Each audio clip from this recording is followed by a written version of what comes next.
Hello, everyone, and welcome to episode 69 of the Nurtured by Nature podcast. Today, I'm delighted to be joined in conversation by Danae, author of the recently published book, Grass Isn't Greener, the Everyday Conservationist's Guide to Bringing Nature to Your Yard, and also the founder of Chasing Bugs.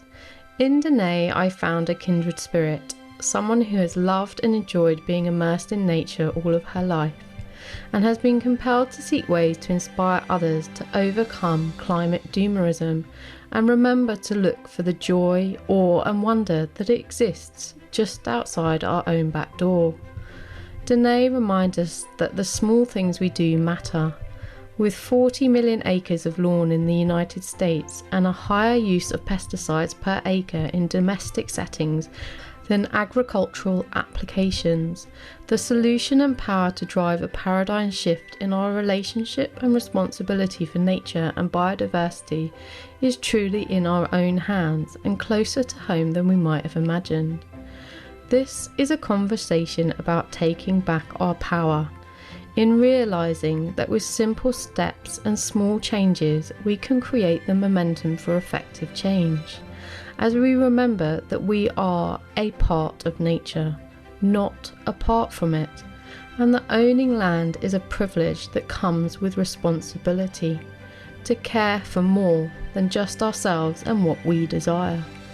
We need to steward the land, the waters, and the air, to realise that what we do has an impact, but that impact can be positive and contribute in ways that leave us and the world richer. Welcome, Danae, and thank you so much for joining us today on this episode of the Nurtured by Nature podcast. I'm really looking forward to our chat. I know we've got so much in common. We are going to be talking about your lovely new book, which is out, which is Grass Isn't Greener, the Everyday Conservationist's Guide to Bringing Nature to Your Yard. But we also, I hope we're going to talk about your love of bugs and insects and how that sort of started you on your journey. But before we get started, I always just ask my guests to share a little bit about their nature story, and that can just really mean what nature's been to you in your life, how it's played a part, any fond memories that you'd like to share to get us started would be lovely. Yeah, I love this question so much. And I think this might be something that maybe a lot of people can resonate with. But, my entire childhood, when I was a young girl, I spent in nature.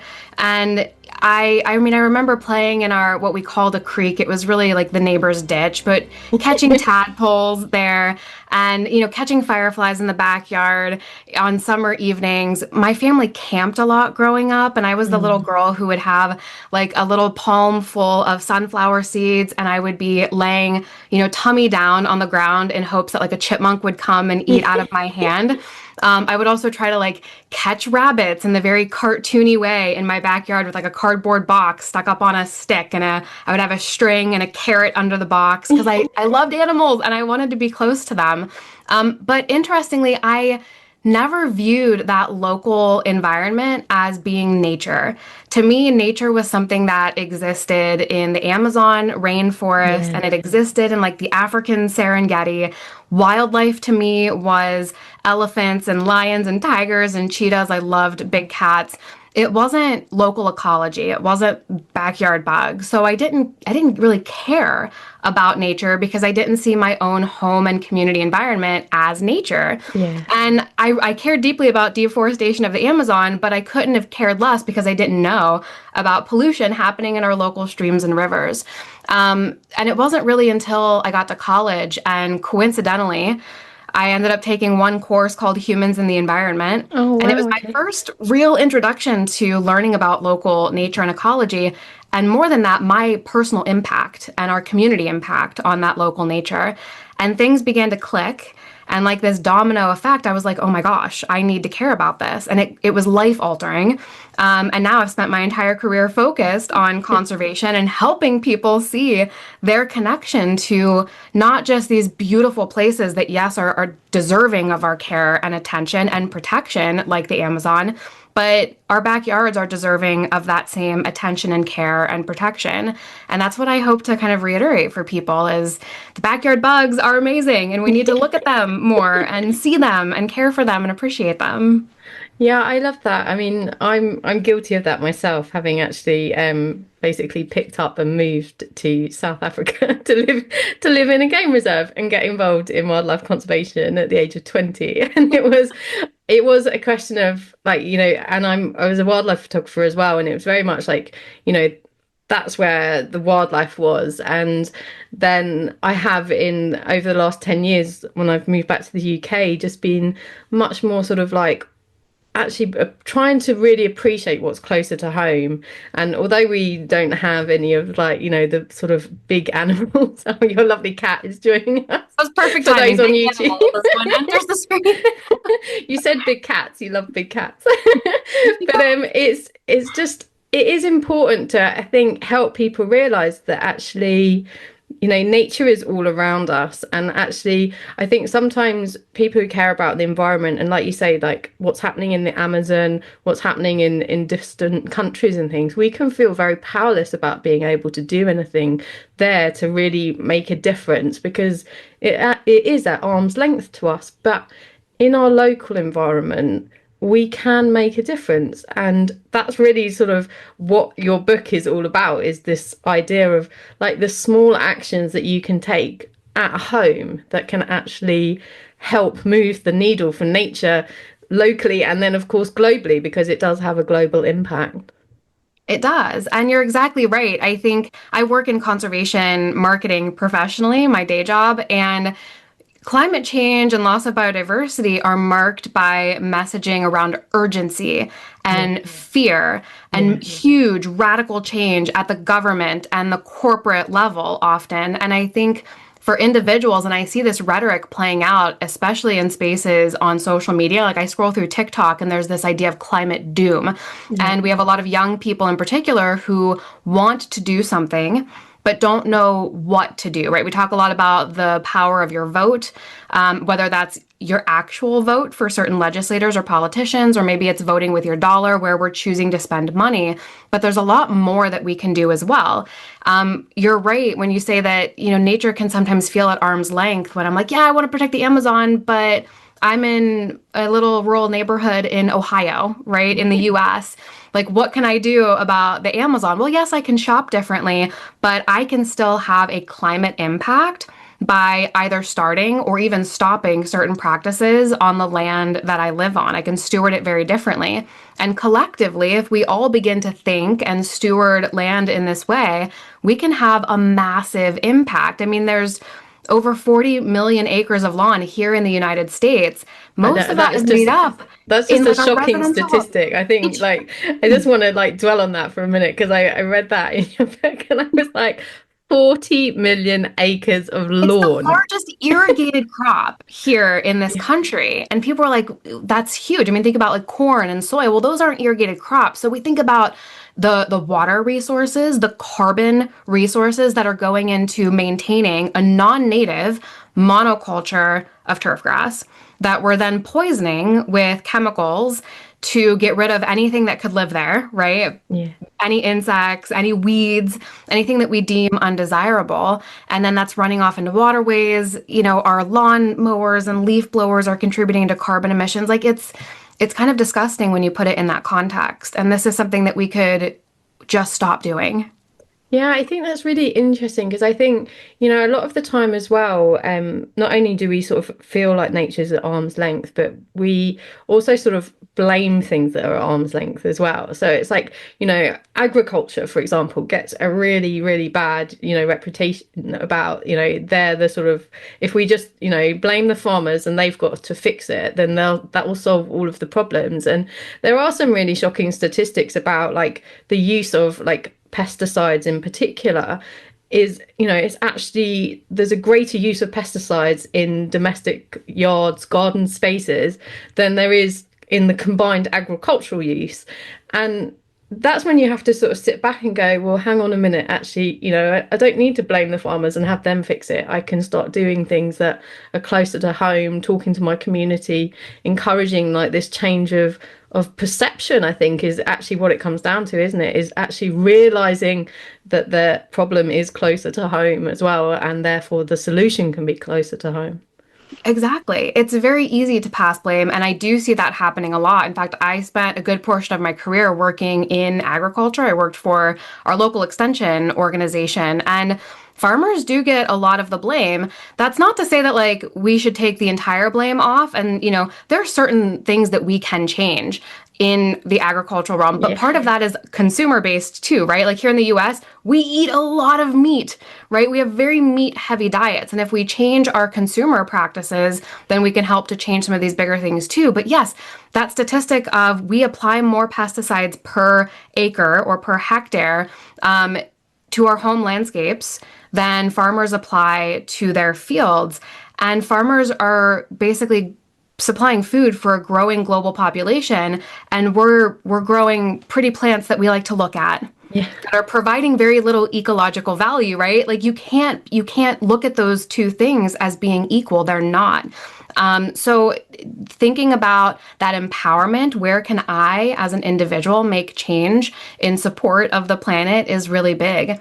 And it's something, like I said, that just really needs to happen. But this idea of empowerment and hope is really important. That's why I love focusing on insects so much, because they're really accessible. But insects also are icky for a lot of people. Spiders are scary for a lot of people. So, how do we change the narrative and get people to see things differently in a way that inspires hope and even just the desire to want to protect these things? How many times have you heard, like, wouldn't the world be better without wasps or without ticks or without mosquitoes? And actually, okay, well, let's tell that story. If we take all mosquitoes out of the world, what's at risk? Well, fish populations, amphibians, reptiles, so many things that rely on mosquitoes as a food source. And yeah, we can just look at like the connections that will be lost if we continue on our current trajectory. Yeah, I love that. It's something that I'm really passionate about, and it's actually why I started the podcast, was actually to change this whole narrative that we have embedded in our culture around climate and this whole doomerism. And because, like you, I spent a significant amount of time in conservation, like sharing like information for conservation organizations, and how that's presented to people and how they react to that information. And I found from my own experience that when you sort of shared solutions to people, they got much more excited and kind of jumped on board, and they felt like, oh, if in that case it was a charity or non-profit that they were donating to, they were like much more like, we want to donate because we can see that there's a potential for a positive outcome, and we can see the tangible impact of it, far more than just if you were like sort of bombarding them with these negative statistics and not providing them then that next step of how you could sort of help make a difference. And I love the fact that you focus on bugs as well. I remember like one of my favorite pastimes when I was in South Africa was we used to have a light on the wall to light up one of the pathways, and me and a couple of the other guides out there, we would actually just spend hours of an evening because all these like moths and longhorn beetles would be attracted to it. And obviously there's masses and masses and masses of bugs in South Africa in a wilderness area. So we were absolutely spoilt for choice and could easily have dozens of different species there on an evening. And it's just this incredible world that I think, like you said, for a lot of people, they're not exposed to it, or their first experience of it is very negative. It's like, oh, I'm scared of spiders, or it's a cockroach or some other, a wasp has stung them, or something. They've had some sort of negative experience, and then they just sort of shut off like they group it all together. Everything is a bug and it's unpleasant, and like the world would be better if we removed them all. And it is important to have these conversations where people start to understand like that there are reasons why the bugs are there. Like they're not just there to make their lives miserable and like cause them injury and things. And actually they do have an incredibly important role in our intricate web of life. And that was, I think, was around a decade ago, wasn't it, that you got started with chasing bugs, isn't it? Is your sort of one of your sort of jumping off platforms for yourself. Yeah, so I think I started the Chasing Bugs website officially, yeah, about 10 years ago. I was on maternity leave after having my first son and, sitting at home, I remember with a baby, and that's when I started my website, chasingbugs.com, and it has grown so much from there. When I started the platform, it was really a way for me to share really like technical information about how to photograph insects close up. I cared deeply about conservation at that point. I had 2 degrees, both my undergrad and master's were in environmental fields. I had been working for the National Park Service as a park ranger dressed as, Smokey Bear, out in a park teaching people about water quality and invasive species.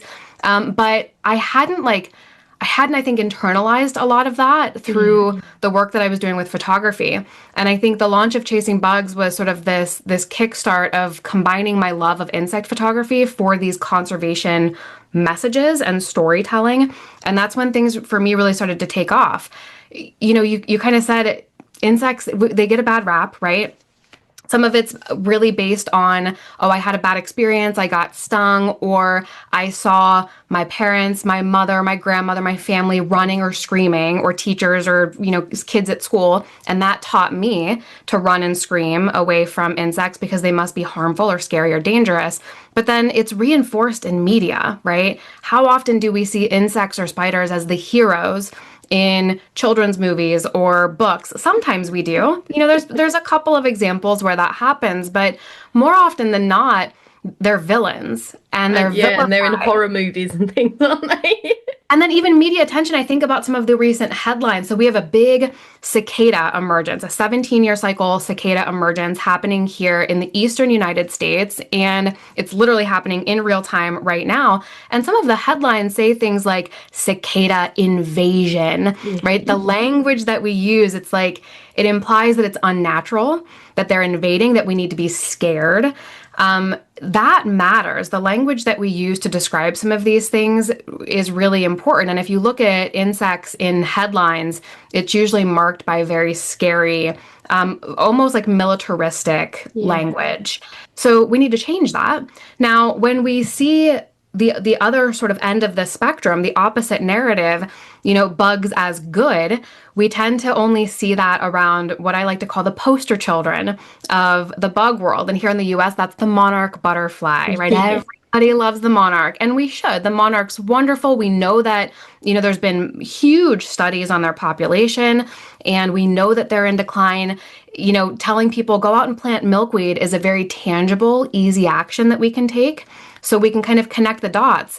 But then when we focus all of our attention on just one species, we lose sight of the other literal million species of insects, that are also in decline. We have 40% of insect species that are at risk of decline. And what's interesting with like the monarch is I see a lot of people going out and planting milkweed. It's like, yay, that's wonderful. Milkweed supports a lot more than just monarch butterflies.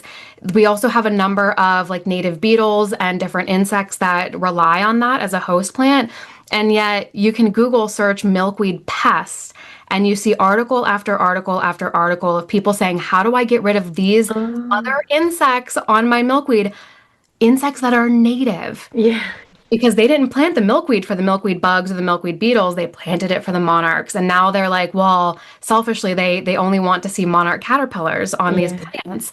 And, we have to look at the bigger picture and the bigger ecosystem. What's interesting about this in particular is research shows that milkweed plants with a higher like diversity of arthropod or insects on the plant shows that we actually have higher monarch larvae survivability. Oh, wow. The monarch caterpillars Yeah. will do better when there's more for the birds to come in and feast on Yeah, than which just kind of makes sense if you think all this. about it. Like, but it's one of those things that someone actually almost has to state to you, doesn't it?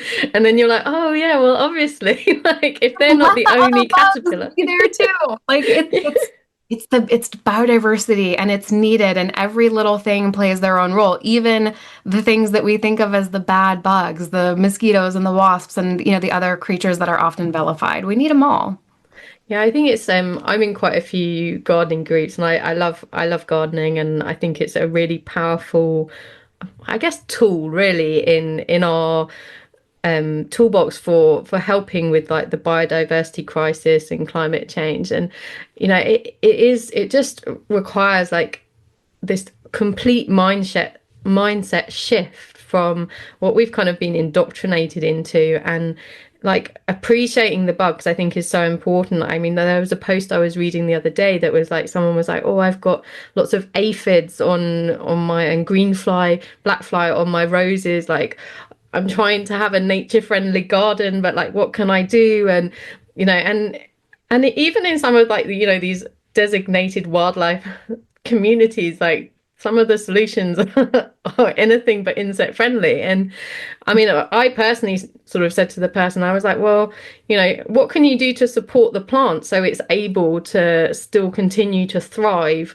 while it's got, it's supporting an insect population that should be there, and then will also go on to support other animals, birds, and things like that. And it's just trying to reframe it, isn't it? And rather than seeing these things as sort of villains and, goodies and baddies, it's actually like, they just are, they need to be there, provided, of course, that they're a native Right. bug. I mean, there are a few exceptions. I know we've got a few sort of unfortunate invasive non-native bug species. I know that you have a few in America that cause quite a few problems as well. So with that caveat in place, but yeah, if it's a native bug, it's like, how can we, look to embrace it and realize that they have a right to our space as well. And I think, again, that's just reframing how we view our yard, isn't it? And then that's one of the things that you talk about in your book is actually like what the sort of jumping off point of your book is,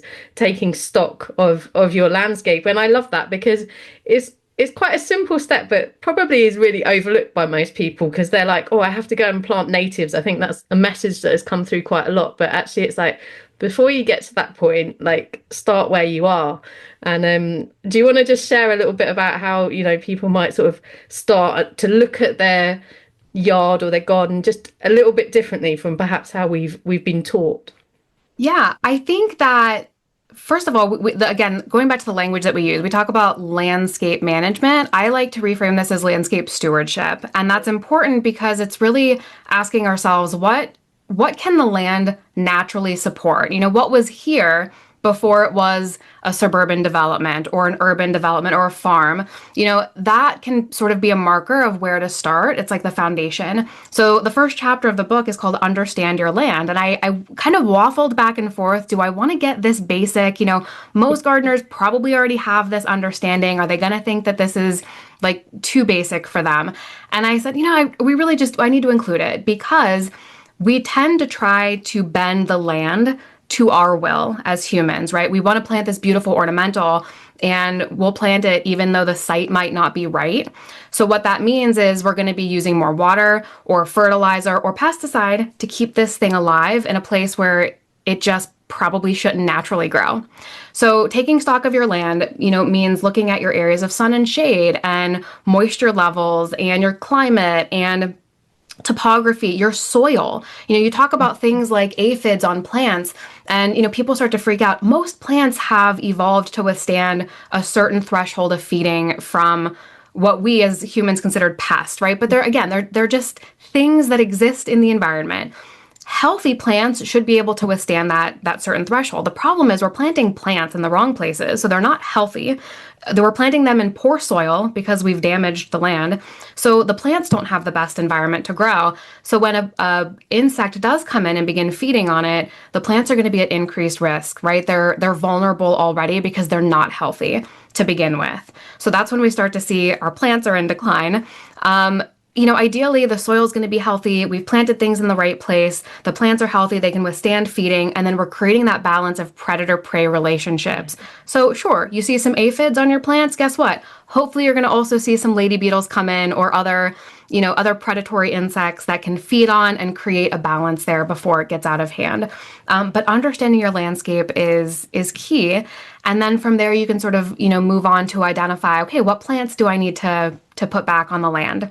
Native plants that are native to your ecoregion specifically. And those are going to be the plants that have co-evolved with wildlife. But you're right, so much of the narrative is just plant native. What does that mean, right? We tend to start and stop the conversation there. And Grass Isn't Greener, my book, really goes way more broad than that. It's like, yes, plant native, learn about your land, but here's just the, no pun intended, like the landscape of other options that you can and should be thinking about to support wildlife while also supporting your family and yourself, because we humans are part of nature just like every other species out there. We've lost sight of that, I think, too. Yeah, I think that's important because for a lot of people who, I mean, I love it that actually at the end of your book, you have a chapter that is actually dedicated to beyond your yard. And what I really liked about that was you actually really took a moment to reflect on that not everyone is in the privileged position of having a yard, or even sometimes they have a yard but they don't have control over it for various reasons. I know in the States you have homeowners associations which can be quite, overarching of what you are able to do, and obviously there'll be people who are maybe in rented or people who don't even have an outdoor space. So I loved the fact that you took that step back and went, actually, it is a privilege. We need to remember that actually having the ability to steward land is a privilege that is not afforded to everyone, and how we can look beyond that if you aren't in that privileged position. Yeah, this was really important to me to include this chapter. And it's a sort of intentionally short chapter because I thought, okay, you learn about all this great stuff that you can do on your land if you're, again, privileged enough to own it. But I think a lot of us lose sight of what about everybody else? Home ownership is becoming, I think, further and further away, particularly for young people across the world. And just the idea of land ownership is inherently privileged. And again, it goes back to this narrative that I see play out. And I'll be scrolling through TikTok and, not to like be super stereotypical here, but I'll see these videos of like the typical suburban dad, like out mowing his lawn. And then the comment threads are, oh my gosh, that's the most beautiful lawn I've ever seen. Tell me your secrets. How do I do this? And then there'll be like the one comment or a handful of comments of people saying, "Oh, lawns are terrible. They're like ecological dead zones. Like, why are we still doing this?" And then all of the responses to those saying, "Well, it's my land. I can do with it what I Yeah, want." yeah, And that's the beauty of land ownership, right? It's a very sort of colonialist perspective that, well, it's my land and I can do with it what I want. And it's not hurting anybody else. But in reality, it's actually hurting a lot of other people. So, if you are privileged enough to own, your land, legally speaking, own your land, steward land, you need to do so responsibly in a way that isn't going to, just help wildlife species, but also help the community, help the waterways, help the air, right? All of these carbon intensive inputs that go into managing a turf grass lawn affect everybody. I mean, let's talk about leaf blowers for just a quick second. And the noise pollution. I get no peace. I live in a suburb. I love my neighborhood so much. It's lined with great big mature pin oak trees, which is one of my favorite parts of our neighborhood is that we have these huge oak trees that support a diversity of species from really all year long, but especially in the fall months from September through early November. There's zero peace. It is literally from sunup until sundown every single day of the week, leaf blowers, right? Oh my gosh, and I work from home, so I'm here like working from home and all I hear is like the drone of people picking up every last leaf. And I'm like, not only are we removing beneficial habitat, but you're also just disrupting any peace that anybody in this neighborhood could ever feel. The idea of land ownership is very privileged. We need to think about other people, whether that's your immediate neighbor or whether that's people who live downstream or downriver or everybody who's sharing the air. yeah. Like, gosh, there's so much more that we could dive into from like the socio sort of political landscape here. But yeah, it's a lot. Yeah, it is a lot, and I think, but it's also really it's important to actually sort of really touch on that, and maybe that will have stopped a few people in their tracks who are listening to this, because although I've spoken a lot about gardening and I've also spoken a lot about privilege, like actually to sort of marry the two together and just be like, with that privilege comes responsibility. I think that's really like the core of what we're saying. And it's like, you need to actually take that responsibility like a little bit seriously and be like, it's no good to just sort of just sort of shrug your shoulders and be like, someone else is going to do something. It's like, yeah, we're at a point in our evolution of basically our societies and our environment that we all need to actually step forward and do what we can and what is within our power to do. And one of the things I love about your book is that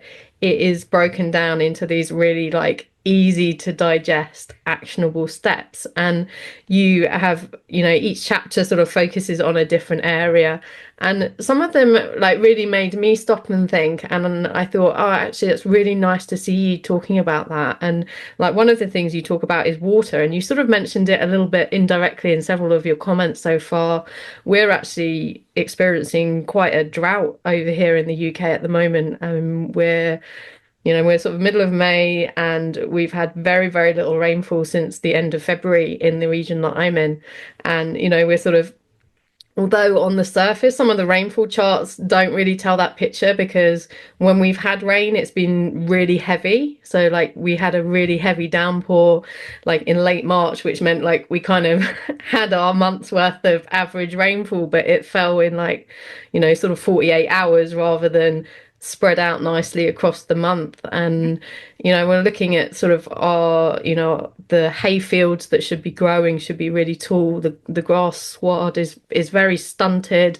It's going to seed already. So it's, being aware of water, I think, is really important. I mean, I lived in Africa where water was, a real privilege. That word again, like some very arid areas of Africa that I was living in. And, we used to celebrate the rain. It was like literally like, and you'd compete with your neighbors, like, how much rain have you got in your rain gauge?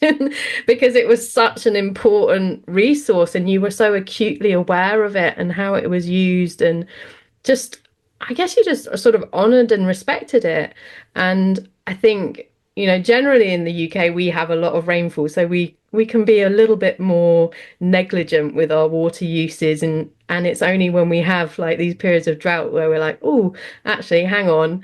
But that's the another side of lawns as well, isn't it? Is like we have to, they need irrigating. They need, particularly when you're mowing them all the time, so they're really super short as well. They're not resilient to lack of rainfall.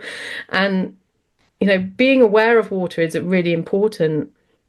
It's so important. And again, everything is connected here. So you talk about the fact that we're going and we're mowing our land or like our lawn very, very short. We're sort of scalping it. And then we're like, oh, it's not great. Well, yeah, because we're scalping it. We're making it a really unhealthy crop to begin with. So then it requires even more inputs like irrigation. I live in Ohio, just south of Lake Erie and the wonderful Great Lakes. So we like take gross advantage of that, right? We're like, we are right next to one of the greatest bodies of fresh water anywhere in the world. So we don't think about water as being a hot commodity, right? Because we just have easy access to it. And yet, because of climate change, we know weather patterns are becoming less and less predictable. We have periods where we don't get a lot of rainfall, like what you're going through in the UK right now. That's putting us at increased risk of so many things, like increased risk of wildfires. And it's completely screwing with our agricultural systems and what, we talked a little bit about farmers already, but what farmers are able to grow. So that's going to, produce unpredictability in terms of food availability. This is all connected.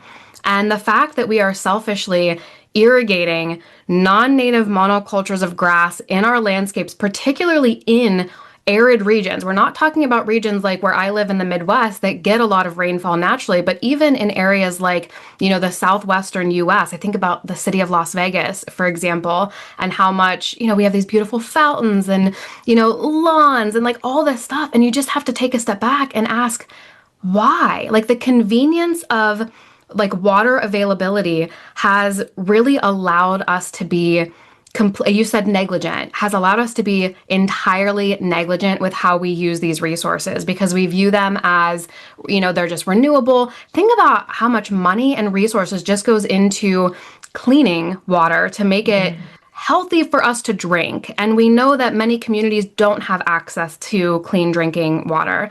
But again, if you're not in one of those communities, this is where environmental intersectionality really comes into play. And this idea of sort of the have-nots and the haves, right? If you've always had access to clean air and clean water, you're privileged, you don't think about these things. If you haven't, all of a sudden, your entire life is marked by living in polluted environments. We know that like socioeconomically disadvantaged communities are at risk of higher rates of pollution.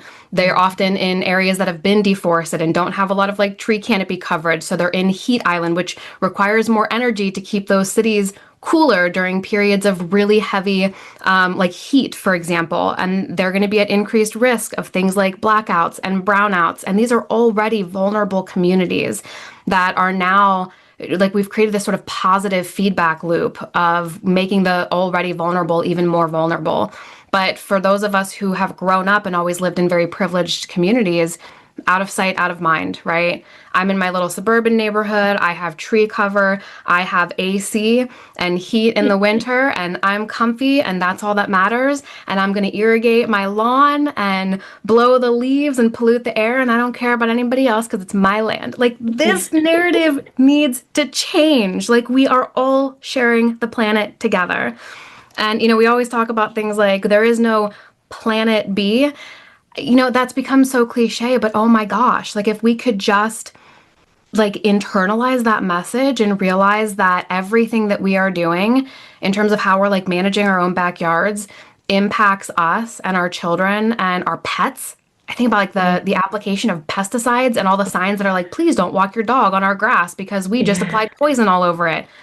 Why are we doing this? Yeah, or and even worse, when they don't even put up a sign, I think. You don't even know. You don't even know that it happens, and your dog walks through it, and they track it. And I mean, oh my gosh. And then they lick it off their paws. Yeah, there are studies that show that there is some of the increase in cancer in pets is linked to a lot of the applications that are being used in people's gardens. That they're like, well, I can just walk into a store and buy it, and I'm being told that it's perfectly safe, and it's like, but it's really not. You have to question that, yeah. And I think, that you've got another section in your book which is about how you can make alternative choices of how you want to control pests and things. But something that you do talk about, which I actually loved, was you suggest some alternatives to grass as well, so that you can still have that sort of lawn effect, which can be particularly beneficial, I think, if you're in an area that needs you to maintain a certain image. But actually it's far more beneficial. I don't know if you want to share a few of those ideas with people, because they might not be aware of them. Yeah, so there are absolutely alternatives to turf grass if you want to be more environmentally friendly, you want to support pollinators, but you don't want all of the inputs that go into that. And it doesn't have to be all or nothing. We're not saying rip out all your turf grass and replace it with a monoculture of this other thing, but maybe you can start to incorporate these. So one of the big ones here in the US are clover lawns. There's like micro clover that you can get to that stays really short, so you don't have to go and mow your landscape. A lot of these species are not native here in the US. I think some of the clovers are actually native in Europe, so they might be closer to where you are, and that could be a great alternative. And people start to question, well, is it okay for me to plant clover here, like in my US backyard, even though it's non-native? And what I invite people to think about, again, doesn't have to be all or nothing. You can think about what's good, better, and best. So if a good step for you is replacing turf grass, that carbon intensive and water intensive turf grass, with clover that's going to require less irrigation, require, no mowing at all or a lot less frequent mowing, it's still a really great solution. Plus you're providing some forage for the bees, even though it might not be native. Some other alternatives, and this is something that I personally love, is moss. Moss tends to really love shady environments. I mentioned before that my street is lined with pin oak trees, which cast a lot of shade in our front yards. Naturally, we have a lot of moss in our front yard, which I love. I think it's beautiful. Not terribly resilient if, like me, you have children who are constantly running through the lawn. Or we had a little like electric car when my kids were toddlers that they would, kind of move around the yard on, and the plastic tires of that little car would like rip up the moss very easily. Pets can also rip it up easily, but moss is so beautiful. I will say I've seen a lot of my neighbors go out and like just like ripping the moss out of their lawn. because they want the turf grass. And I'm like, oh my gosh, give it to me. Like I want, if my whole front yard could be moss, I would be so, oh, I'd be so grateful. Some other alternatives to grass would be things like creeping thyme. Obviously, look at what's native to you, research alternatives, and don't think about it as if you have to like rip out everything. Obviously, the best thing that you can do is sort of begin to create this plan for taking out the sod, the turf grass, and pulling in, sort of highly curated palette of native flowering plants, and not just the flowers, but also the shrubs, the woody species, the vines, the trees. We want a diversity of form and structure in our gardens. I think you may have mentioned like no mow May earlier, like it's the month of May. And there's been this huge movement that actually came to the US from the UK a number of years ago. And it was the idea of like, don't mow your grass in the entire month of May. Let some of those flowering plants bloom and provide forage for bees and other pollinators. Again, it doesn't have to be all or nothing. You don't have to just stop mowing. Maybe you think about mowing less frequently, or maybe you just keep a few patches of your land that you don't mow. That's going to benefit the soil ecosystem. It's going to benefit the moisture retention of those areas, particularly if you are going through a drought or if you're in a more arid region. It's going to help species like fireflies that thrive in areas of taller grass. People in the suburbs here in the US, they're like, oh my gosh, we used to have fireflies when I was a kid and now we don't. And I look at your landscape and I'm like, are you surprised? Like, A, you're poisoning your lawn. Your lawn is as short as can be. You have no water resources. You have no coverage or dark, light polluted skies. Look at all the security lights that are on in our neighborhoods. And you're wondering where have all the fireflies gone? Yeah, there's so many things there that you've picked out that I just, it's just like, this is how it starts, isn't it? You start down this path and then you realize that there's so much that's interconnected.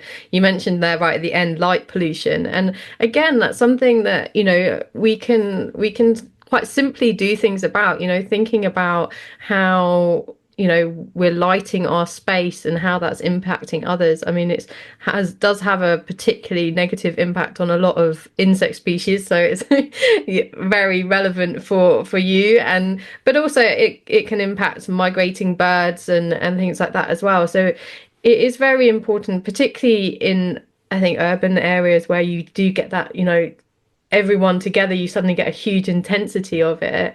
But then equally, in rural areas as well, where, you might have isolated little groups of properties that actually their lights can almost be even more dazzling in a way as well, because everything around them is so dark. So thinking about how you're lighting your space is also another important aspect, isn't it? It's so funny because I feel like this is something that went ignored for so long, and all of a sudden we're beginning to really understand the impacts of light pollution. Just from a selfishly human perspective, we've had a few opportunities here, which I don't remember this ever happening, to see the Northern Lights. Like I saw the Northern Lights in my own backyard in Ohio last year. I think it was like May 10th or something. It was like this month. It was the most incredible thing ever, but it was also difficult to see just because of the light pollution coming from my suburban neighborhood. And I live in a fairly rural area, so not like highly urban. From a wildlife perspective, though, we think about light pollution obviously impacting things like bioluminescent insects like fireflies. It creates difficulty in them finding a mate and finding those flash patterns. But then migrating birds, you mentioned, this time of year, we have a lot of our like southern species coming back to their northern breeding grounds. They are drawn into cities and suburbs because of this light pollution at night. They're increasing their risk of bird strike, so flying into windows. And what's the solution? Turning off the lights. Anything that's not necessary to keep on overnight, shut them off. If it's a security issue, putting your lights on like a motion sensor so that they're only turning on when needed. I have a neighbor to the back of me that has this big, bright, garish security light that stays on 24/7. I've never seen this light shut off, and I can see it. Like, I have light blocking curtains in my bedroom, but like I can see it even like through the curtains. That's how bright it is. 24/7, it never goes off. We're also then putting these like whimsical fairy lights into our gardens. In fact, I've seen a bunch of TikTok ads for these like solar powered fairy lights, and I'm just like, what about the fireflies? What about all these species that are impacted?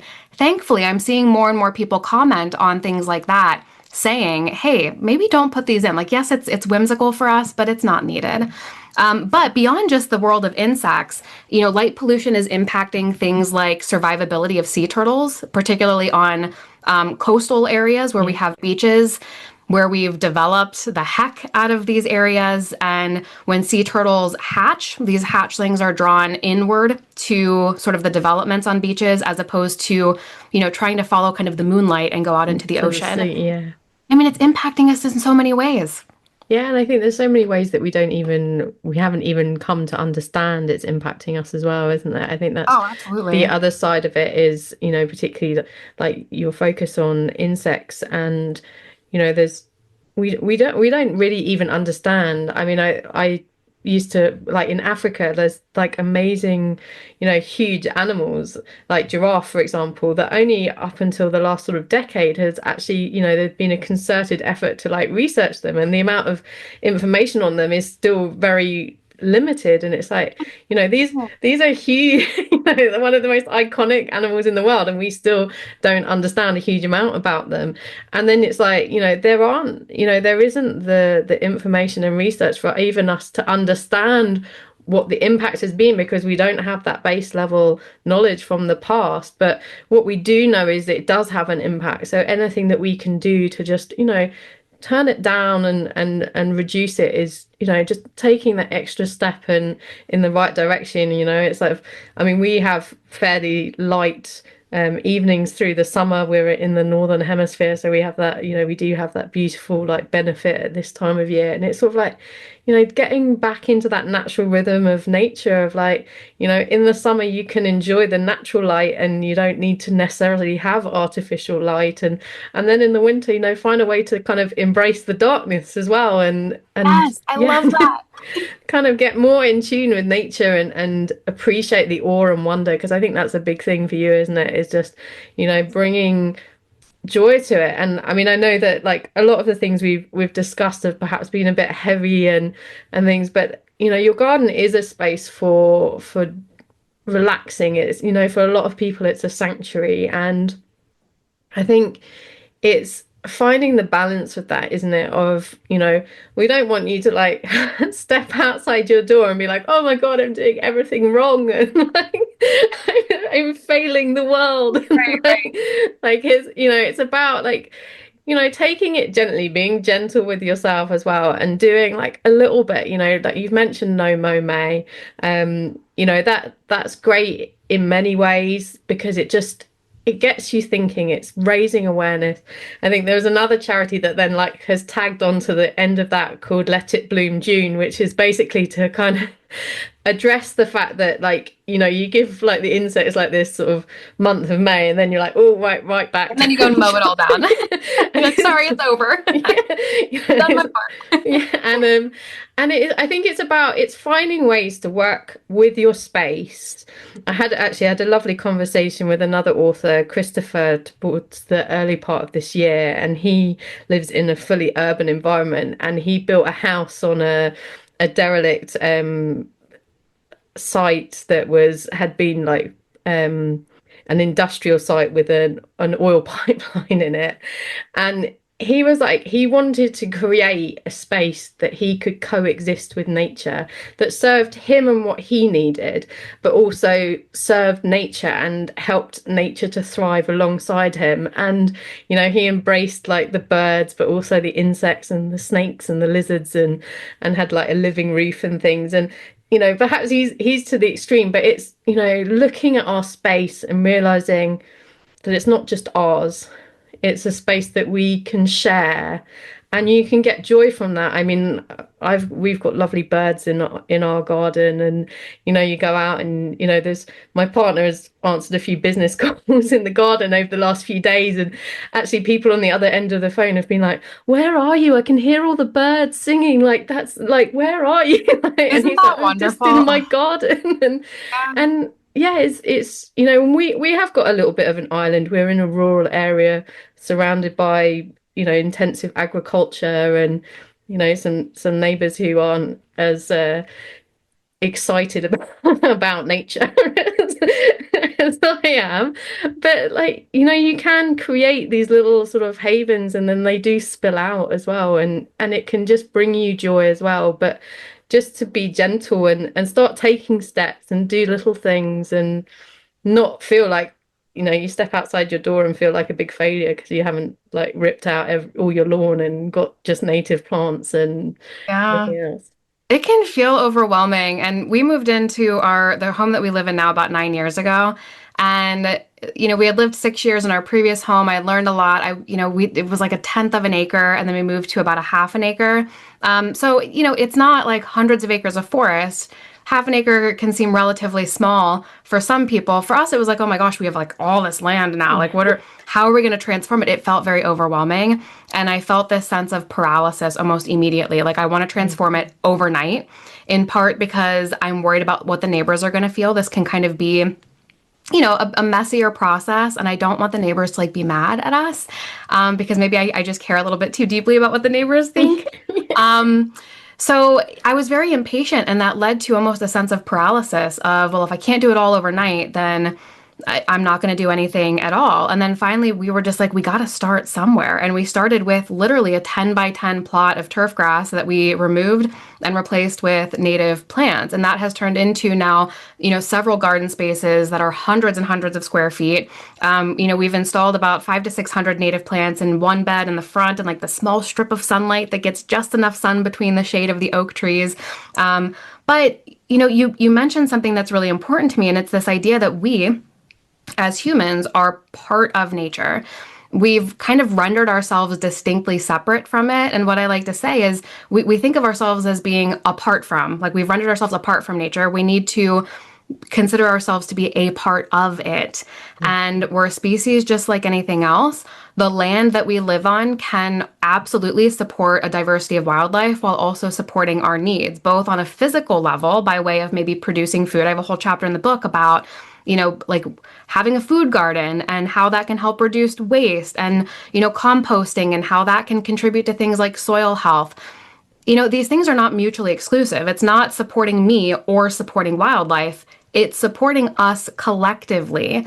But it does mean kind of redefining our relationship with nature. And it means finding ways that we can, even from like an emotional standpoint, nature supports us. I think about my own children and the experience that they have going out into the yard and seeing wildlife and seeing us talk about what a lot of people deem as undesirables. We've installed trail cams in our yard, and we have raccoons and skunks and deer and groundhog and rabbits and things that a lot of gardeners are like, oh my gosh, no, we don't want these things in our yard because they're eating the ornamental plants that don't really belong here from a natural standpoint. Meanwhile, my kids are like, oh my gosh, look at the raccoons, look at the rabbits, look at I this. just have to say to people, they have to go to your social media because you've got some fantastic videos. I did see a video of your raccoons. The raccoons, oh my gosh. It's so funny because we never knew that these critters were coming to our yard. We've have bird feeders, and we used to blame all the squirrels for eating all the bird seed. And then we got a bird feeder camera, our very first bird feeder camera, and we installed it. Long story short, the first night that it was up, the raccoons came by and knocked this feeder off the tree, and we know because it captured the whole thing. Yeah. So that we see the camera get knocked down off the tree, it falls down on the ground, the perch breaks, and within minutes, this little sneaky raccoon starts to crawl up like, ooh, what do we have here? And from there, it created this video series that I called What I Expected My Bird Feeder Camera to Capture versus What It Actually Captured. Ended up going like massively viral all over TikTok. And it just, it started to create this like even my own sort of redefinition of what my yard was supporting. I've told people I feel like a Disney princess. I feel like Snow White. We live in a suburb, and yet I feel like we live in a woodland. Look at all the critters that our yard is supporting. And now I go out in the middle of, like late June, early July, middle of summer, and the trees are lit up with more fireflies than I have ever seen in my yard ever before, because we're being very thoughtful in our approach to stewarding it. So I'm just like, I live like a little fairy tale princess in a woodland in the middle of a suburb. I love that. Like we all need to go out and be Snow White. I think I Yes. just love that image because she trails around with all the birds. And I love it. I love the birds, and I love the raccoons, and I just so great. I yeah, it's just it's just about realizing that, like, I guess we're not the center of the universe, really, isn't it? It's like Isn't that a we mind-boggling thought too? Because we humans, like we've always been the center of our own universe, and yet there's so much out there. You know, you mentioned like there's so much out there that we haven't researched. You mentioned giraffes. Let's look at like the insect world. We know that 40% of insects that have been studied are in decline. There's a million species of known insects in the world. So think about how many species are not being well researched. And entomologists think that there could be maybe 5 to 10. I've even heard estimates of up to 25 million. I mean, try to put that into perspective. 25 million more insect species that have yet to be discovered yeah. or described by science. Think about everything that we don't know. And the other thing that I've been talking a lot about too is just our human perception of the world is very limited. What we see, what we can hear, what we can sense is very limited. And species, particularly insects and fish and reptiles, amphibians, they have different ways of sensing the world. And we can't even begin, I think, to wrap our heads around some of that. And yet we think we know so much because we're this big superior species with this big old brain. And we think that insects don't feel pain and they're not smart. And if we kill them, it doesn't matter because they can't feel pain. So it's not immoral, right? It's not unethical. Yeah. I think what? Like, what are we talking about? How does this make any Yeah. logical sense? Yeah, it's a whole like just brain shift, really, isn't it? Is like actually when you start looking at this. I had a lovely conversation with two people about like the wisdom of trees, and like one of the things that they referenced was the science that's showing that trees scream when they're short of water, and it's like, you Isn't know, that you can't, you know, you and then you're like, oh my God, like there's so much that we just have. Some of it is there, and there's scientific information that is just being dismissed, and some of it is just stuff that we don't actually yet know. And I think it's just realizing as well, like having that humility to be like, you know, we've lost a lot of our relationship with nature and the natural world, the wider world, that perhaps some of our ancestors would have had because their lives were much more intrinsically linked with it.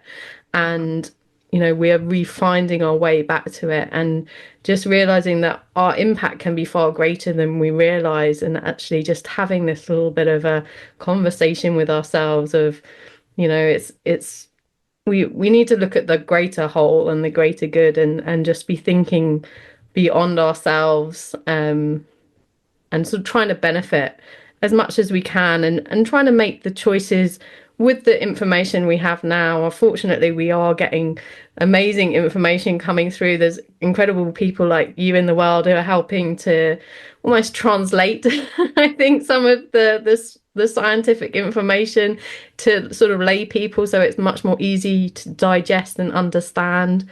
And I mean, there's a lovely quote that I've always loved by Mary Angelou, which is, we do the best we can until we know better, and then we do better. Or along those lines, anyway. I think I I might have love got it that. slightly wrong, but that's the thing, isn't it? It's just realizing like we might not have all of the answers at this point, but we do have a lot of information that we can get started with. And I think your book is great. I know it's a lot of it is slightly US centric, but it is also universal. I think anyone anywhere around the world can read it and take something from it for their unique environment. And just, you know, maybe just pick a chapter from your book and be like, oh, actually, I'm gonna, you know, maybe look at composting, or I'm gonna maybe look at, you know, not mowing my grass, or even, you know, like you were saying, like in no mow May, sometimes you just mow different sections of it. You know, having different heights of grass can be incredibly beneficial as well. And one other thing I did notice that you talked about, which I think I see a lot of people mention, is ticks. And like there's a lot of fear around, you know, you start leaving longer grass, then you're going to, you know, have more of a problem with ticks. And obviously, ticks are something that, you know, they do carry diseases. So there is, you know, almost a sort of a bit more of a justifiable understanding why people are quite cautious about that. But you had some great ideas in your book of how people can sort of mitigate some of the risks. I don't know if you'd like to just share a little bit about that as well.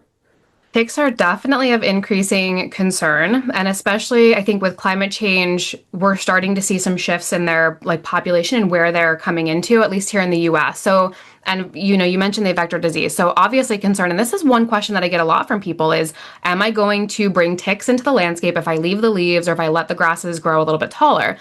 Research shows that tick prevalence tends to be really heavy in these marginal areas between highly cultivated landscapes and sort of more natural areas. So this would kind of be like at the margin of a forest edge, for example, Yeah. where there's a variety of almost like shrubby and grassy and like mixed height vegetation. So the more that we can do to kind of reduce those areas, the better. Again, when we're talking about wildlife gardening, we're not saying just, let everything go. Don't worry about managing your landscape, let everything go. That's not the way to bring back nature, right? You're gonna upset your neighbors. You might end up with a city fine or something from your HOA if you live in one. So what we can do to reduce risk habitat or tick habitat is think about those marginal areas. And if you do happen to, be privileged enough to have like a forest or something that is very natural, creating these like several feet of like borders. It could be gravel, it could be something more natural like mulch, but making sure that there is a nice, natural, sizable border between Sort of these a buffer zone natural almost. Yeah. yeah, like this kind of buffer zone, exactly. Because ticks aren't going to be able to kind of, bridge that gap between that buffer zone and come into areas of, let's say, your more cultivated landscape, like lawn, where your children or your pets might be actually playing outside. I also recommend there's a little activity where you can create these little natural kind of tick tubes, which is basically taking natural material like a cotton ball, or it could be dryer lint, depending on kind of what detergent you use. You'd want to use something that's only treated with like a natural detergent or no detergent. And you would basically soak it in, if this is legal, I don't know about UK, but we have like a permethrin, which is a pyrethroid-based synthetic pesticide. And I know some people are like, oh no pesticides. Permethrin is a little bit different in that we're not talking broad spectrum, like we're going to go out and spray a bunch of stuff. You actually soak the fabric, or in this case, a cotton ball, let it dry completely. You could stuff all those cotton balls in something like a very natural, like cardboard tube, a toilet paper tube, or paper towel tube. And then you can put those on the margins of your landscape if you have something like mice, because mice tend to vector ticks. And the mice will take that treated material back to their nest. It won't hurt the mice, but it will kill off any ticks in that mice nest. So the ticks won't be able to develop and grow and then get out elsewhere in your landscape. So that can be a good way to mitigate ticks. But in a way that, again, you're not just out there like broad spectrum applying really harmful pesticides. We want to reduce pesticides as much as possible. We also want to bring species back into the landscape. Like here in the States, like opossums are known to eat a lot of ticks. Some of the research that shows that they can eat like an absurd number of ticks might be over an overinflation of their benefit. But again, if we have this balance of predator-prey relationships, we're going to help keep those, what we as humans consider pests, we're going to help keep them in check. Yeah, I think that's the important thing to remember, and it sort of goes back to what we mentioned earlier about that sort of aphids on people's roses and things is, there is going to be this sort of transition time where you're moving from, you've got this, highly managed landscape to something that is much more friendly to wildlife and yourself and your family. And, during that time, you're going to see these sort of peaks and troughs of various species that come in and dominate. And then, you have to wait for the sort of the natural predator to catch up with them, and that's just the cycle of nature. We have an amazing site in the UK called NEP, which is one of the big rewilding places, and they've got fantastic books, and I think they've done a film as well about their journey of rewilding this big estate. And one of the things that they talk about in the early time is that they had a huge influx of thistles, and then actually nature came and kind of dealt with it for them, because then they had a huge influx of the butterflies that needed the thistle for their caterpillars. They laid their eggs, the caterpillars ate them all, and actually they've not had that issue since. And we have to realize that we are working in partnership with nature, and again, that's a different approach to sort of conventional gardening where we are dictating and sort of ruling, and you've got the iron fist of I want this here and I want that there. And it's actually realizing that, you want, I mean, not to say that you will hear your plants talking back to you, but you want to you want to have a conversation with your space as well, and Not like just through realize, observation too. Like yeah. yeah, you say conversation, but it is. It's just us observing, listening, seeing what's going to happen, and sort of viewing these cycles as they happen in real time. Yeah, and looking for the ways that nature wants to help you solve that problem as well, and utilizing nature's own solutions. And there's natural pest controls that you can use, like you mentioned, ladybugs coming in, and you can also people sort of farm them and provide them. You can buy them and introduce them yourself if they're lacking, and but again, being conscious that you're selecting things that are native to your area and appropriate for your area, and not doing something like the Australian cane toad.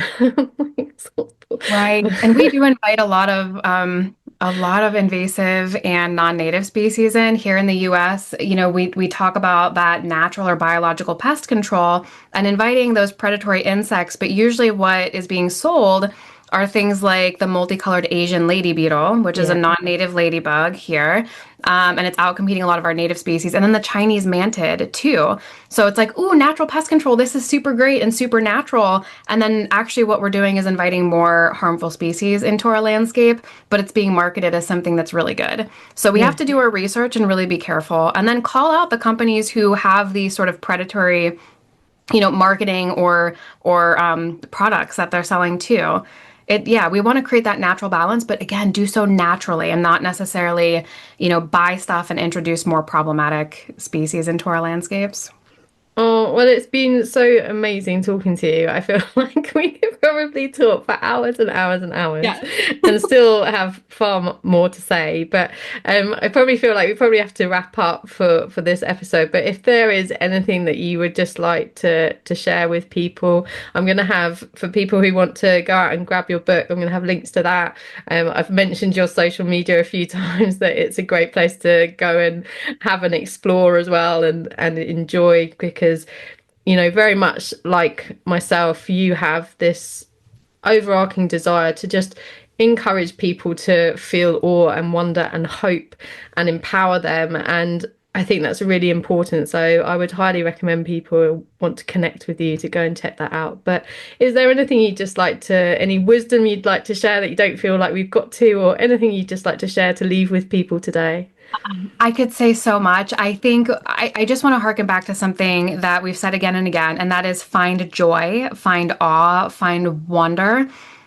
This all exists right beyond your doorstep, whether you live in a suburb, a farm, a house, or an apartment. There is so much wonder right beyond your doorstep, even in the species that feel so common. I look outside and I see things here in my Ohio backyard like robins or cardinals, and yet when I sit and I actually observe them and I watch the robins, the mom and dad like bouncing around the yard, teaching their little new fledgling that just fledged the nest how to find worms. It's like I'm seeing it for the first time in my life because I took a moment to slow down and actually observe. These are things that I've seen every day of my life, right? For almost 40 years in Ohio, and yet I'm seeing it with new eyes for the first time. So, think back to like your childlike curiosity, you know, bring that back into your life.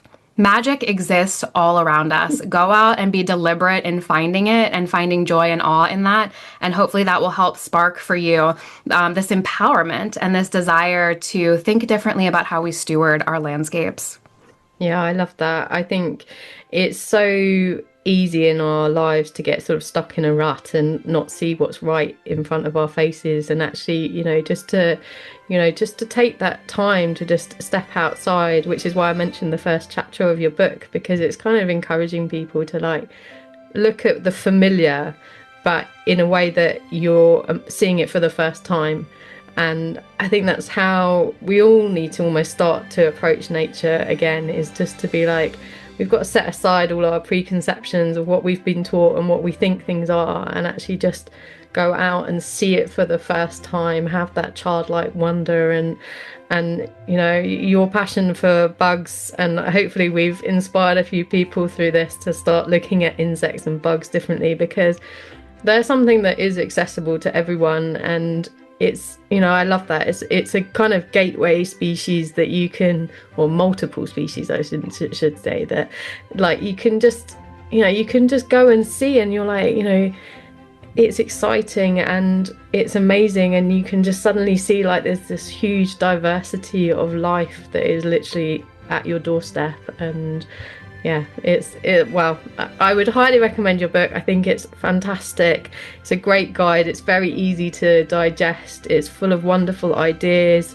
not just about, you know, at home, but just how you approach life and interact. And yeah, and I hope that we get a chance to talk again, actually, because I would love that. There's so much more we could talk about. I think we've barely scratched the surface on bugs. The world needs more bug conversations. Well, thank you so much. I loved our conversation so much. This was so much fun. And you're right, there's so much more we could talk about. Oh, bugs are so cool. Thank you so much for listening to the Nurtured by Nature podcast. I truly hope this conversation has brought some hope and inspiration into your life. I would love to have these messages ripple out across the world. So if you can, please share this episode with your friends, leave a review on your favourite podcast player, and make sure you subscribe so you don't miss the next episode. I would love to hear from you, so please feel free to connect with me on the links provided in the podcast description. But most importantly, thank you so much for being a part of this journey with me. But don't forget to simply get out there and enjoy the natural world.